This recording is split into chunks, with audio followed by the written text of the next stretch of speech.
Max and the Hidden Village in the Clouds. One summer evening, as the sun began to set and painted the sky in shades of pink and orange, a young boy named Max wandered through the meadow near his home.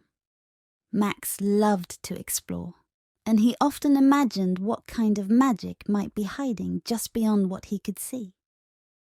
As the first stars began to twinkle, Max noticed something shimmering at the edge of the meadow, a glowing ladder made entirely of moonlight rising up into the sky.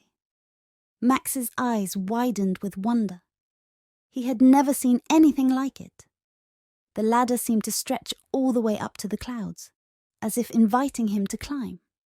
Without hesitation, Max grabbed the first rung, and with a deep breath, he began to climb.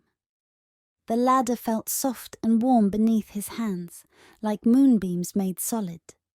Higher and higher he went, until he broke through the misty clouds and found himself standing on a soft, fluffy surface, a village hidden among the clouds. Max looked around in awe. The village was beautiful, with cottages made of cloud puffs and pathways that glowed softly underfoot. The air was cool, and a gentle breeze carried the scent of something sweet, like sugar and lavender. Cloud people bustled about, their bodies as light and airy as the clouds themselves, and they smiled at Max as he approached. "Welcome, traveller," said a voice. Max turned to see an elderly cloud person with a flowing beard made of mist and eyes that sparkled like the stars. "I am Nimbus, the elder of the village. You must be very brave to climb the moonlight ladder." Max smiled, his heart pounding with excitement. "My name is Max," he said. "Where am I?" "You are in the village of the clouds," Nimbus replied, his voice as soft as the breeze. "But we are in great trouble, Max. The sky has grown restless, and the storms are coming. Our harmony has been lost, and only the Harp of Harmony can restore it. But the harp has gone missing, and without it, the storms will grow stronger and stronger." Max's eyes shone with determination. He had always dreamed of going on a real adventure, and now it seemed like the clouds needed his help. "I want to help," Max said. "Where should I start?" Nimbus smiled, his misty beard shimmering. "The harp was last seen in the Garden of Echoes, where the melodies of the sky gather. But to reach it you must pass through the fields of whispering winds and the cavern of clouds. The journey will not be easy, but I see courage in your heart, young traveller." Max nodded, feeling both nervous and excited. Nimbus handed him a small crystal flute. "This flute will guide you," Nimbus said. "Play it whenever you are in need, and the clouds will help you find your way." Max took the flute and thanked Nimbus. He set off down the glowing pathway, heading towards the fields of whispering winds. As he walked, he could hear the winds whispering all around him, their voices like gentle music. The fields were filled with tall, feathery grasses that swayed and danced, and as Max moved through them, he felt as though they were guiding him, showing him the way. The path led Max to the edge of the fields, where he found the entrance to the cavern of clouds. The cavern was dark, its walls made of thick, swirling mist, and Max felt a chill run down his spine. He took a deep breath and raised the crystal flute to his lips, playing a soft, gentle tune. The notes echoed through the cavern, and slowly the mist began to part, revealing a glowing path that led deeper into the cavern. Max followed the path, the sound of his flute keeping the mist at bay. As he reached the heart of the cavern, he saw something shimmering in the distance. A beautiful harp, its strings glowing with a soft, golden light. Max's heart leaped with joy. He had found the Harp of Harmony.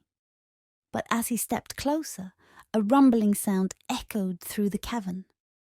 From the mist emerged a creature made entirely of storm clouds, its eyes crackling with lightning.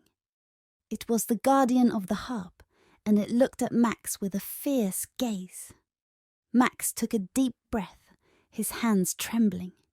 He knew he had to be brave. He raised the flute to his lips once more and played a soft, calming melody. The notes filled the cavern, echoing off the walls, and slowly the storm cloud creature began to relax. Its fierce gaze softened, and the lightning in its eyes faded. The creature nodded, stepping aside to allow Max to approach the harp. Max reached out and gently took the harp in his hands. It was warm, and as he touched it, he could feel the harmony of the sky flowing through it. The storm cloud creature bowed to Max, and with a soft rumble, it disappeared back into the mist. With the harp in hand, Max made his way back to the village of the clouds. The villagers gathered around him, their eyes filled with hope and joy. Nimbus stepped forward, his misty form glowing with pride. "You have done it, Max," Nimbus said, his voice filled with warmth. "You have found the Harp of Harmony and restored balance to our village." Max smiled, his heart swelling with pride. He handed the harp to Nimbus, who gently plucked its strings. A beautiful melody filled the air, and the sky above the village began to clear. The storm clouds parted, and the stars twinkled brightly once more. The villagers cheered, their voices like the rustling of the wind, and Max felt a warmth spread through him, a sense of belonging, of having made a difference. Nimbus placed a gentle hand on Max's shoulder. "You are always welcome here, young traveler. The village of the clouds will forever remember your bravery and kindness." Max nodded, his heart full of joy. As the first light of dawn began to break, Nimbus led Max back to the Moonlight ladder. Max climbed down, the village slowly fading into the clouds above. When he reached the meadow, the ladder disappeared, leaving only the soft glow of the morning sun. Max looked up at the sky, a smile on his face. He knew that the village of the clouds was still up there, hidden among the stars, and that he could return whenever he was needed. With a heart full of adventure and a mind full of dreams, Max made his way back home, ready for whatever magic the world had in store for him next. The end.